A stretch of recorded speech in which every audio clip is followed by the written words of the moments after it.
Daniel prayed a lot. We can read in Daniel 6:10 that he prayed 3 times a day, just as he always done, giving thanks to his God. Prayer was a big part of Daniel's life. He didn't just pray when times were difficult. Daniel continued to pray, even when his prayers were not answered. In Daniel 10, verses 2 and 3, we read that Daniel had been praying and fasting for 3 weeks and still had not received an answer to his prayers. It wasn't until the 24th day that he had a vision of a man and received an answer to his prayers and even a reason as to why it took so long. In verses 12 to 14, it says this: Then he said, Don't be afraid, Daniel, since the first day you began to pray for understanding and to humble yourself before your God, your request has been heard in heaven. I have come in answer to your prayer, but for 21 days the spirit prince of the kingdom of Persia blocked my way. Then Michael, one of the archangels, came to help me, and then I left him there with the spirit prince of the kingdom of Persia.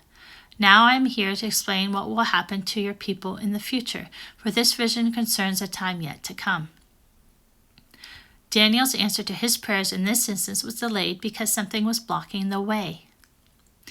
In our culture of instant gratification, we want things today, right now, at this very moment, the very moment we ask for them. We get disappointed and frustrated that things don't change. We get impatient and we move on to the next thing. I believe we do the same thing with our prayers, that is, when we do pray. I feel we have lost this simple form of connection with a Heavenly Father who desires for us to sit and talk with Him.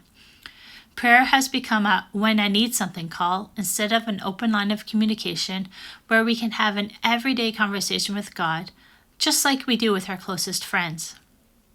It has, seems to me, become something we use only in emergencies. And what do we do when we feel our prayers are not being answered? Do we just dismiss them? Do we dismiss God? Do we determine that God does not care or love us? I have come to see, just as we read in Ecclesiastes 3:1, that there is a time for everything and a season for every activity under heaven. Yes, it may seem our prayers are not being answered, but maybe they are. As I look back over my life, I can see where God knew best because I wasn't ready or the timing wasn't yet. I can also see how now some of my prayers are being answered. And I can tell you some of them it's been a year, some longer. Yes, I've had prayers also answered within a short period. I am also still waiting on some answers. You see, it may not be a yes today, but it could be a yes tomorrow. It may be not yet because it's not the right time or you're not ready. And maybe just as in Daniel's case, something is blocking the answer from coming. But just like Daniel, we need to continue to pray. We need to have the habit of praying daily. We don't necessarily have to pray 3 times a day like he did. We need to pray because it's our line of communication with God. There doesn't have to be a crisis for us to come to Him. He wants to be with us. He wants us to come, sit, and dwell in His presence. And one more thing about prayer. It's not just a one-way conversation. It's not just us spewing out all our requests to Him. Prayer is a two-way conversation.